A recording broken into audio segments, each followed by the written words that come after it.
Many level-headed Kenyans are very worried with the developments in Washington. And of course, I'm talking about the developments where the Secretary of State, Rex Tillerson, has been fired by Trump. Yep, this Mzungu who came around just the other day, he was here last weekend, he's now no longer in government, he's been fired. Now, what is worrying Kenyans is what impact will this have on the deal between Raila Odinga and Uhuru Kenyatta.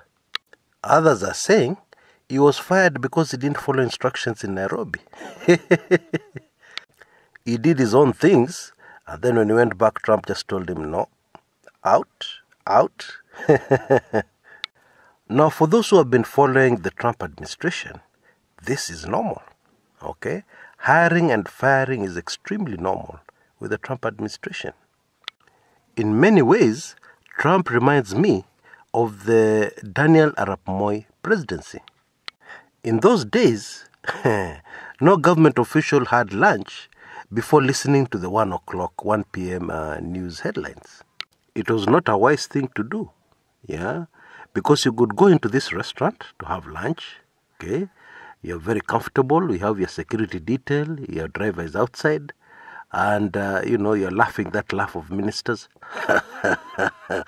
You know? You know the way powerful people laugh, especially powerful Africans who are running government. They don't quite laugh properly. They laugh as if, it's a kind of punishment. And so you're there at that restaurant with your... And then you finish eating, you come out, your driver is not there. Now, for younger Kenyans, the driver has not been hijacked. What has happened is that you've been fired during the 1 news. And immediately you're fired, your driver is withdrawn. Your security is withdrawn on the spot. In fact, I used to get the feeling that these guys were informed in advance. They were told, stand by. Kutakuwa habari saa 7. Lakini usiongee na waziri. Weka tu chonjo. And so this poor minister has come from a very sumptuous lunch. He has come from his many... And then now he's no longer minister. Wow. Yeah, Trump reminds me of Moi. Now, the classic case of Moi firing was this PS who thought he was very powerful and very tough. Yeah, a man called Philip Mbithi. Now, Mbithi was a PS in the office of the president. And he spent a whole morning with the president discussing those hiring and firings for the 1 news. And of course, I can imagine Moi must have asked him for his opinion. Huyu aende ama asiende? And he must have given his opinion. Yeah, that one should be fired right away. Hakuna kitu amefanya. And so on and so forth. So after he finished this very major government reshuffle, minister out, this guy in, PS out, this PS in.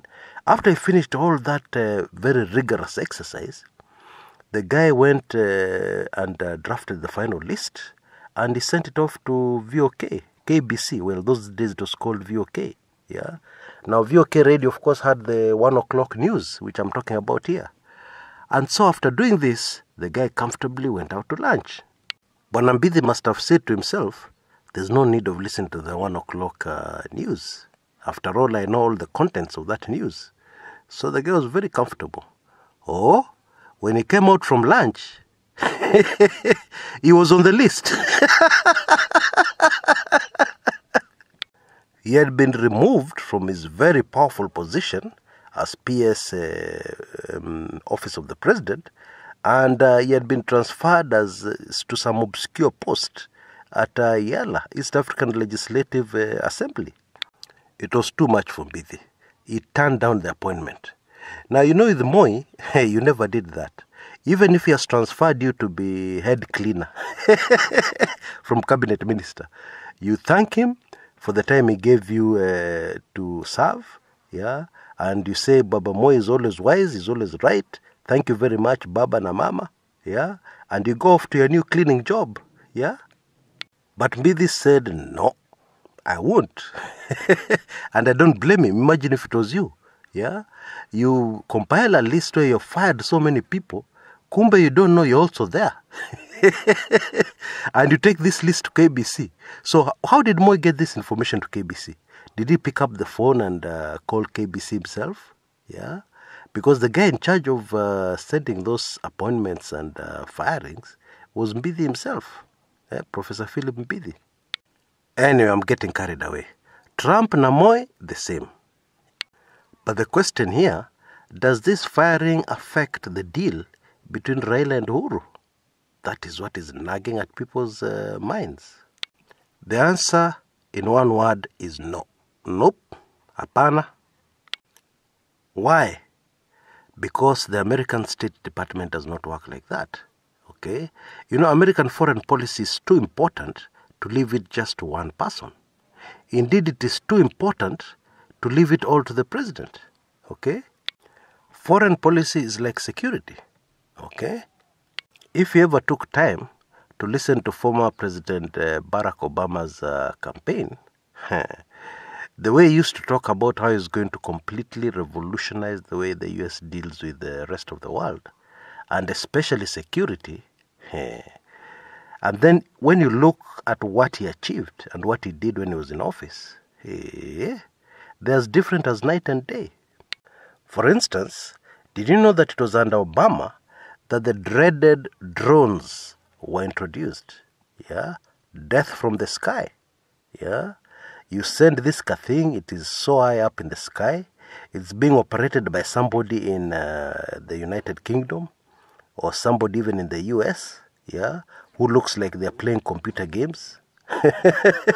Kumbe, there's a terrorist about to be taken out, and all those in the vicinity of that terrorist, the Americans call it collateral damage. Yeah, yeah, it was under Obama that drones were first introduced. Drones for taking out enemies of the United States of America, yeah, and people who are a danger to the citizens of the United States of America. So what happened? Obama alikalishwa chini. Yeah, he was sat down and told, this is the reality. 1, 2, 3. Yes, you're the president. Yes, you're the one to make the decisions. But you make the decisions being aware of reality. 1, 2, 3, 4. Classified information. And so Obama, yeah, the Kenyan, the Kenyan US president, had no option to play ball. Yeah, even though he was the most powerful man on planet Earth. And it is exactly the same with foreign policy, which is very, very closely intertwined with the national security. Yeah. And so in my view, his firing will have zero effect on the deal. Yeah. All that will happen is that a new guy will come in and he'll be briefed, although admittedly, the new guy will not need much briefing, because what Trump has done, he has appointed the CIA director. Yep. The guy who was heading the CIA, a guy called Mike Pompeo, is now the new Secretary of State. And very, very interesting, the CIA has broken all records, or rather the CIA has now made history, because it now receives its first ever, since the formation of the CIA, it is now receiving its first ever female director. Her name is Gina Haspel. Yeah. You know, the CIA directorship is not for the faint-hearted. Yeah.